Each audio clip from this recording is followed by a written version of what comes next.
S K super TMT, the long life TMT.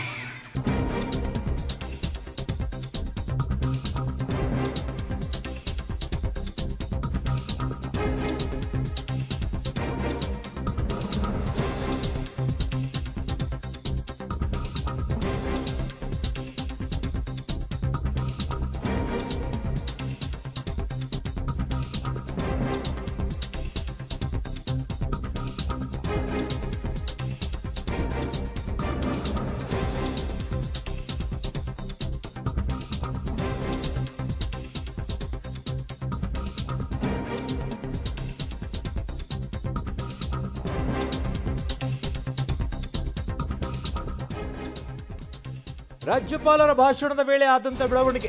ಮಾಜಿ ಸಚಿವ ಸುರೇಶ್ ಕುಮಾರ್ ವಿರುದ್ಧ ಈಗ ಆಕ್ರೋಶ ವ್ಯಕ್ತವಾಗ್ತಾ ಇದೆ. ವಿಧಾನಸಭೆಯಲ್ಲಿ ಮಾತಿನ ಭರದಲ್ಲಿ ಬೈರತಿ ವಿರುದ್ಧ ಸುರೇಶ್ ಕುಮಾರ್ ಅವರು ಟೀಕೆ ಮಾಡಿದ್ದಾರೆ. 7 ತಿಂಗಳಿಗೆ ಹುಟ್ಟಿದವರು ಅಂತ ಸುರೇಶ್ ಕುಮಾರ್ ಅವರು ಹೇಳಿರ್ತಾರೆ. ಸುರೇಶ್ ಕುಮಾರ್ ಹೇಳಿಕೆಗೆ ಈಗ ಭಾರಿ ಆಕ್ರೋಶ ವ್ಯಕ್ತವಾಗ್ತಾ ಇದೆ. ಬಸವೇಶ್ವರ ನಗರದ ನಿವಾಸದ ಮುಂದೆ ಪೋಸ್ಟರ್ ಅಂಟಿಸಿದ್ದಾರೆ ಕೈ ಕಾರ್ಯಕರ್ತರು.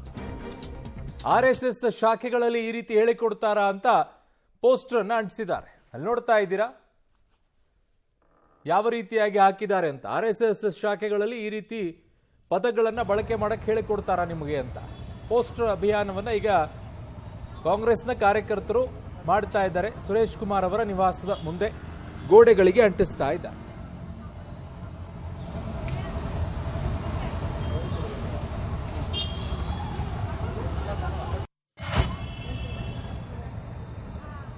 ಸುರೇಶ್ ಕುಮಾರ್ ಹೇಳಿಕೆಗೆ ಭಾರಿ ಆಕ್ರೋಶ ವ್ಯಕ್ತವಾಗ್ತಾ ಇದೆ. ನಾಳೆ ಪ್ರಶ್ನೆ ಮಾಡಬಹುದು ಇದನ್ನ. ನಾನು ಕೊಟ್ಟಂತ ಹೇಳಿಕೆ ಅಲ್ಲಿ ನೀವು ನನ್ನ ಮನೆ ಮುಂದೆ ಯಾಕೆ ಈ ರೀತಿಯಾಗಿ ಪೋಸ್ಟರ್ ಅಂಟಿಸ್ತಾ ಇದ್ದೀರಾ ಅಂತೇಳಿ ಅವರೆಲ್ಲರ ಮೇಲೆಯೂ ಕೂಡ ಮಾನನಷ್ಟ ಮೊಕದ್ದಮೆಯನ್ನ ಹೂಡಿದ್ರೆ ಏನಾಗುತ್ತೆ ಅವರ ಪರಿಸ್ಥಿತಿ ಅನ್ನೋದು ಇದೆಯಾ? ಪಕ್ಷ ಅವರ ಜೊತೆಗೆ ನಿಂತ್ಕೊಳ್ಳುತ್ತಾ? ಈ ರೀತಿಯಾಗಿ ಫೋಟೋವನ್ನು ಹಾಕಿಬಿಟ್ಟು ಬ್ಯಾನರ್ಗಳ ಪೋಸ್ಟರ್ಗಳನ್ನು ಅಂಟಿಸೋದು ಒಂದು, ಪಕ್ಷದ ಬಗ್ಗೆ ಪೋಸ್ಟರ್ ಅಂಟಿಸೋದು ಬೇರೆ, ಒಬ್ಬ ವ್ಯಕ್ತಿಯ ಬಗ್ಗೆ ನೇರವಾಗಿ ಈ ರೀತಿಯಾಗಿ ಪೋಸ್ಟರ್ ಅಂಟಿಸ್ಕೊಳ್ಳುವಂಥದ್ದು ಇದೆಯಲ್ಲ, ಬಹಳ ದೊಡ್ಡ ಮಟ್ಟದಲ್ಲಿ ಕಾನೂನಿನ ವಿಚಾರದಲ್ಲಿ ಎದುರಾಗುತ್ತೆ ಇದು. ಅದು ಅವರ ಮನೆಗೆ ಹೋಗಿ ಅವರ ಮನೆಯ ಮುಂದೆನೇ ಕಾಂಪೌಂಡಿಗೆ ಪೋಸ್ಟರ್ನ ಅಂಟಿಸಿ ಬರುವಂಥದ್ದು. ನನ್ನ ಸಹೋದ್ಯೋಗಿ ಈಗ ಪ್ರಕಾಶ್ ಡಿ ರಾಂಪುರ್ ನನ್ನ ಸಂಪರ್ಕಕ್ಕೆ ಸಿಗ್ತಾ ಇದ್ದಾರೆ. ಪ್ರಕಾಶ್, ಏನಾಗ್ತಾ ಇದೆ ಈಗ ಸ್ಥಳದಲ್ಲಿ? ಯಾವ ರೀತಿಯಾದಂಥ ಪರಿಸ್ಥಿತಿ ಇದೆ? ಪೋಸ್ಟರ್ ಅಂಟಿಸುವಂಥ ಕೆಲಸ ಇನ್ನು ಮುಂದುವರೆದಿದೆಯಾ?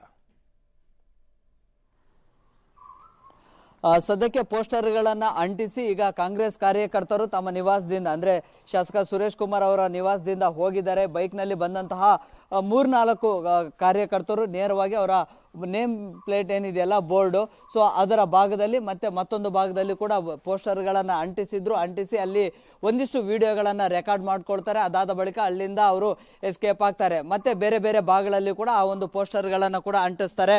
ಸೊ ಯಾರು ಬಂದಿದ್ರು ಅನ್ನುವಂಥದ್ದಕ್ಕೆ ಈಗ ತಮ್ಮದೇ ನಿವಾಸದ CCTV ದೃಶ್ಯಗಳನ್ನ ಕೂಡ ಇದೀಗ ಸೆರೆ ಹಿಡಿದು, ಅಂದ್ರೆ ಅದನ್ನ ಕ್ಯಾಪ್ಚರ್ ಮಾಡಿ ಸುರೇಶ್ ಕುಮಾರ್ ಅವರು ಸ್ವತಃ ಅಲ್ಲಿ ಇದ್ದಂಗೆ ಕಾಣಿಸ್ತಾ ಇದ್ರು.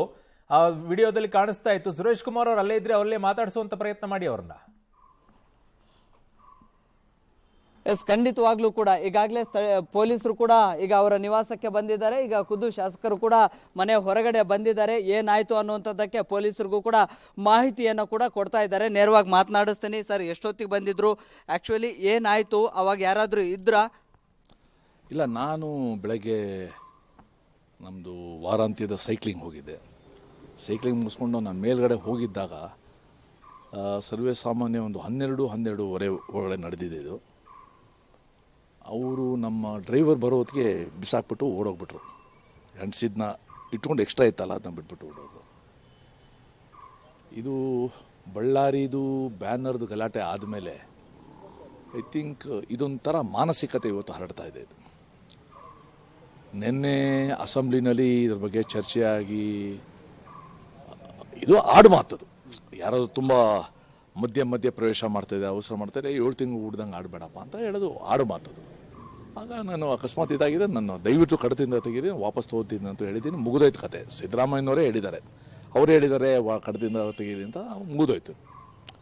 ಆದರೆ ಇಟ್ಕೊಂಡು ಈ ರೀತಿ ಪೋಸ್ಟರ್ ಮಾಡೋದು, ನಮ್ಮ ಸಂಸ್ಕೃತಿ ಅದು ಇದು ಎಲ್ಲ ಮಾಡೋದು, ಇದು ನನ್ಗನ್ಸುತ್ತೆ ಇದು ಒಳ್ಳೆ ಲಕ್ಷಣ ಅಲ್ಲ. ಇದು ಅಂದ್ರೆ ರಾಜಾಜಿನಗರ ಕ್ಷೇತ್ರದ ಕಾಂಗ್ರೆಸ್ ಕಾರ್ಯಕರ್ತರೇ ಬಂದು ಅಂಟಿಸಿರೋದ ಸರ್ ತಮ್ಮ ನಿವಾಸಕ್ಕೆ ಮತ್ತೆ ಬೇರೆ ಬೇರೆ ಏರಿಯಾಗಳ ಗೋಡೆಗಳಿಗೂ ಕೂಡ ಅಂಟಿಸಿದ್ದಾರೆ ಅಂತ? ಹೌದು, ಅವರು ರಾಜಾಜಿನಗರದ ಕಾಂಗ್ರೆಸ್ ಪಕ್ಷದ ಕಾರ್ಯಕರ್ತರು ಎಲ್ಲರೂ ಕೂಡ ಗೊತ್ತಿದೆ, ಅವ್ರ ಹೆಸರು ಕೂಡ ಪೊಲೀಸವರಿಗೆ ಗೊತ್ತಿದೆ.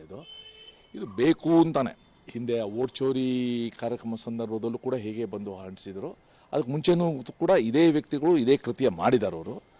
ಇನ್ನು ಮುಂದಿಂದು ಪೊಲೀಸರಿಗೆ ಕ್ರಮ ತಗೊಳ್ತಾರೆ, ನೋಡೋಣ. ಈಗ ಪೊಲೀಸರಿಗೆ ಏನ್ ಮಾಹಿತಿ ಕೊಟ್ಟಿದ್ದೀರಿ ಸರ್? ಮತ್ತೆ ಏನು ದೂರ ಆಲ್ರೆಡಿ ದಾಖಲಾಗಿದೆಯಾ ಸರ್? ಏನ್ ಕೇಳಿದ್ರು? ನಾನು ಏನು ಕೂಡ ಕೊಟ್ಟಿಲ್ಲ. ಪೊಲೀಸವ್ರಿಗೆ ಗೊತ್ತಾಗಿ ಅವರ ಟಿವಿ ನಾವು ಏನು ಹಾಕಿದ್ದೀವಿ ಅದರದ್ದು ಕಂಟ್ರೋಲ್ ರೂಮು ಪೊಲೀಸ್ ಸ್ಟೇಷನ್ನಲ್ಲಿದೆ, ಬಸವೇಶ್ವರ ಪೊಲೀಸ್ ಸ್ಟೇಷನಲ್ಲಿ.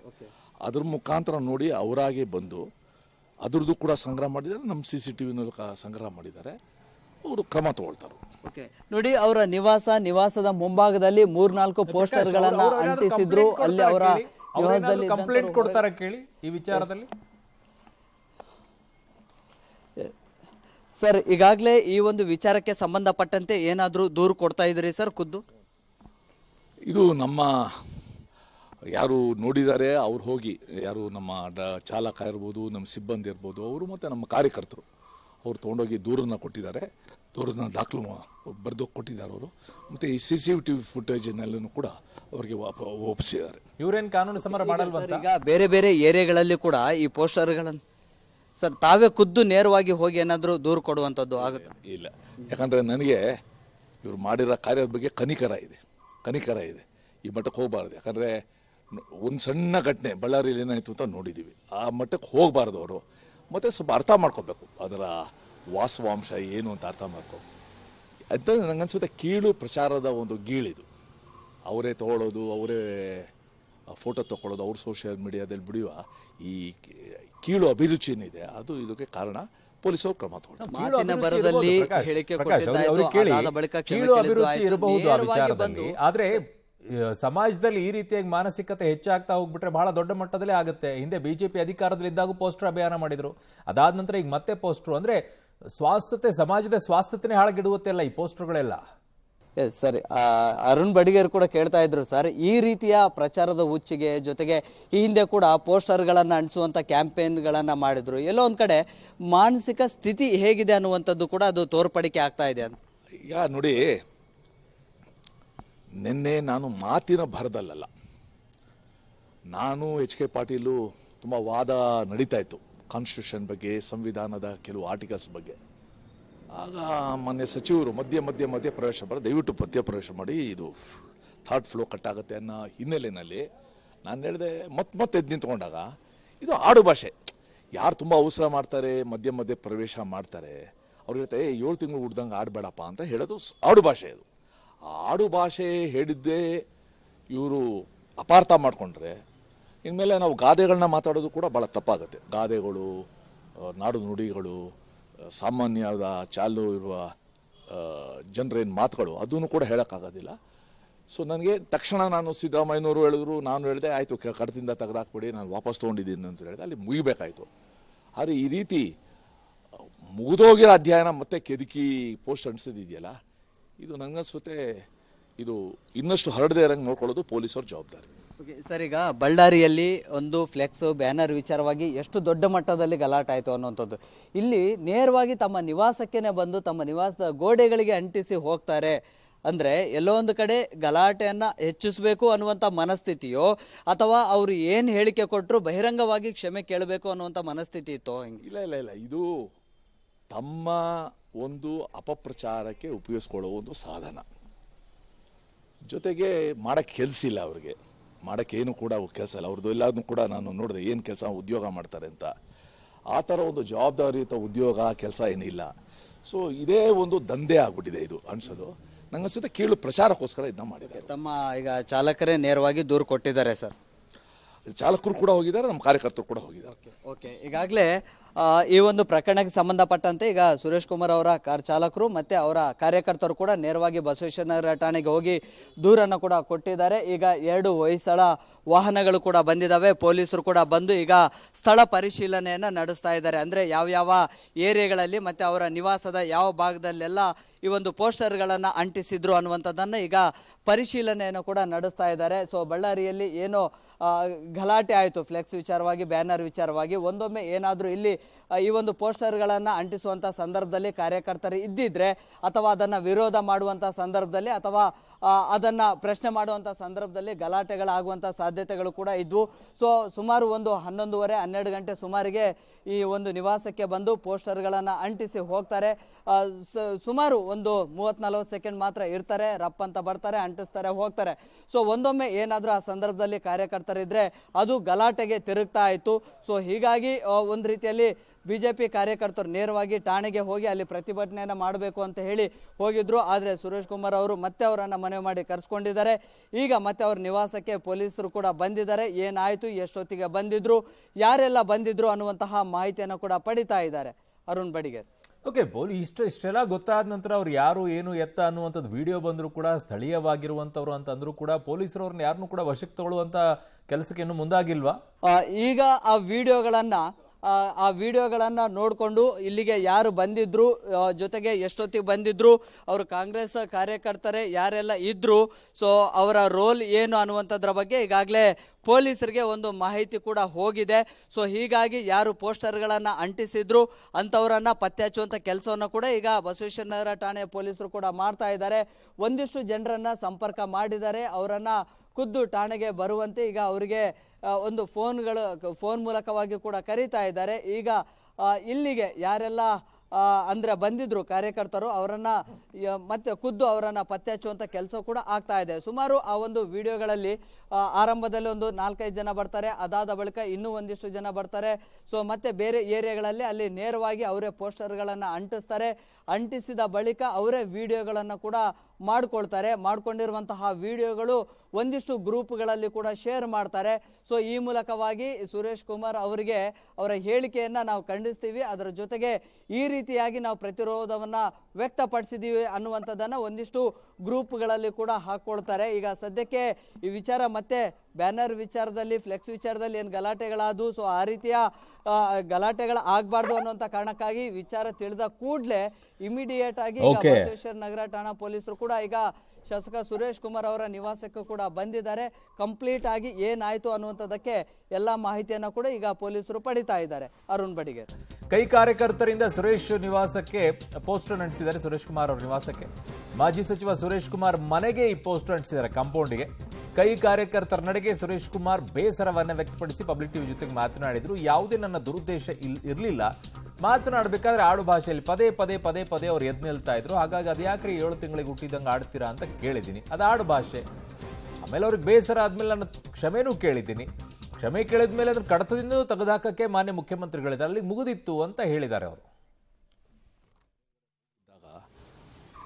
ಸರ್ವೇ ಸಾಮಾನ್ಯ ಒಂದು 12-12:30 ಒಳಗಡೆ ನಡೆದಿದೆ ಇದು. ಅವರು ನಮ್ಮ ಡ್ರೈವರ್ ಬರೋ ಹೊತ್ತಿಗೆ ಬಿಸಾಕ್ಬಿಟ್ಟು ಓಡೋಗ್ಬಿಟ್ರು. ಅಂಟಿಸಿದ್ನ ಇಟ್ಕೊಂಡು ಎಕ್ಸ್ಟ್ರಾ ಇತ್ತಲ್ಲ ಅದನ್ನ ಬಿಟ್ಬಿಟ್ಟು ಓಡೋದು. ಇದು ಬಳ್ಳಾರಿದು ಬ್ಯಾನರ್ದು ಗಲಾಟೆ ಆದಮೇಲೆ ಐ ಥಿಂಕ್ ಇದೊಂಥರ ಮಾನಸಿಕತೆ ಇವತ್ತು ಹರಡ್ತಾ ಇದೆ. ಇದು ನಿನ್ನೆ ಅಸೆಂಬ್ಲಿನಲ್ಲಿ ಇದ್ರ ಬಗ್ಗೆ ಚರ್ಚೆ ಆಗಿ ಇದು ಆಡು ಮಾತದು. ಯಾರಾದರೂ ತುಂಬ ಮಧ್ಯ ಪ್ರವೇಶ ಮಾಡ್ತಾಯಿದೆ, ಅವಸರ ಮಾಡ್ತಾಯಿದೆ, 7 ತಿಂಗಳು ಹುಡ್ದಂಗೆ ಆಡಬೇಡಪ್ಪ ಅಂತ ಹೇಳೋದು ಆಡು ಮಾತದು. ಆಗ ನಾನು ಅಕಸ್ಮಾತ್ ಇದಾಗಿದೆ, ನಾನು ದಯವಿಟ್ಟು ಕಡತದಿಂದ ತೆಗೀರಿ, ವಾಪಸ್ ತೊಗೋತೀನಿ ಅಂತ ಹೇಳಿದ್ದೀನಿ. ಮುಗಿದೋಯ್ತು ಕತೆ. ಸಿದ್ದರಾಮಯ್ಯನವರೇ ಹೇಳಿದ್ದಾರೆ, ಅವ್ರು ಹೇಳಿದ್ದಾರೆ ಕಡತದಿಂದ ತೆಗೀರಿ ಅಂತ, ಮುಗಿದೋಯ್ತು. ಆದರೆ ಇಟ್ಕೊಂಡು ಈ ರೀತಿ ಪೋಸ್ಟರ್ ಮಾಡೋದು, ನಮ್ಮ ಸಂಸ್ಕೃತಿ ಅದು ಇದು ಎಲ್ಲ ಮಾಡೋದು, ಇದು ನನಗನ್ಸುತ್ತೆ ಇದು ಒಳ್ಳೆ ಲಕ್ಷಣ ಅಲ್ಲ. ಅದು ಅಂದ್ರೆ ರಾಜಾಜಿನಗರ ಕ್ಷೇತ್ರದ ಕಾಂಗ್ರೆಸ್ ಕಾರ್ಯಕರ್ತರೇ ಬಂದು ಅಂಟಿಸಿರೋದ ಸರ್ ತಮ್ಮ ನಿವಾಸಕ್ಕೆ, ಮತ್ತೆ ಬೇರೆ ಬೇರೆ ಏರಿಯಾಗಳ ಗೋಡೆಗಳಿಗೂ ಕೂಡ ಅಂಟಿಸಿದ್ದಾರೆ ಅಂತ? ಹೌದು, ಅವರು ರಾಜಾಜಿನಗರದ ಕಾಂಗ್ರೆಸ್ ಪಕ್ಷದ ಕಾರ್ಯಕರ್ತರು ಎಲ್ಲರೂ ಕೂಡ ಗೊತ್ತಿದೆ. ಅವ್ರ ಹೆಸರು ಕೂಡ ಪೊಲೀಸವರಿಗೆ ಗೊತ್ತಿದೆ. ಇದು ಬೇಕು ಅಂತಾನೆ. ಹಿಂದೆ ಓಟ್ ಚೋರಿ ಕಾರ್ಯಕ್ರಮ ಸಂದರ್ಭದಲ್ಲೂ ಕೂಡ ಹೇಗೆ ಬಂದು ಅಂಟಿಸಿದ್ರು, ಅದಕ್ಕೆ ಮುಂಚೆನೂ ಕೂಡ ಇದೇ ವ್ಯಕ್ತಿಗಳು ಇದೇ ಕೃತ್ಯ ಮಾಡಿದ್ದಾರೆ ಅವರು.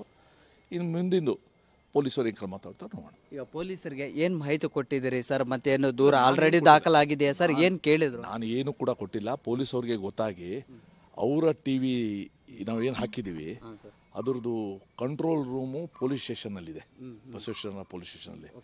ಅದ್ರ ಮುಖಾಂತರ ನೋಡಿ ಅವರಾಗೆ ಬಂದು ಅದ್ರದ್ದು ಕೂಡ ಸಂಗ್ರಹ ಮಾಡಿದ್ದಾರೆ, ನಮ್ಮ CCTV ಸಂಗ್ರಹ ಮಾಡಿದ್ದಾರೆ. ಅವರು ಕ್ರಮ ತಗೊಳ್ತಾರೆ. ಓಕೆ, ನೋಡಿ ಅವರ ನಿವಾಸದ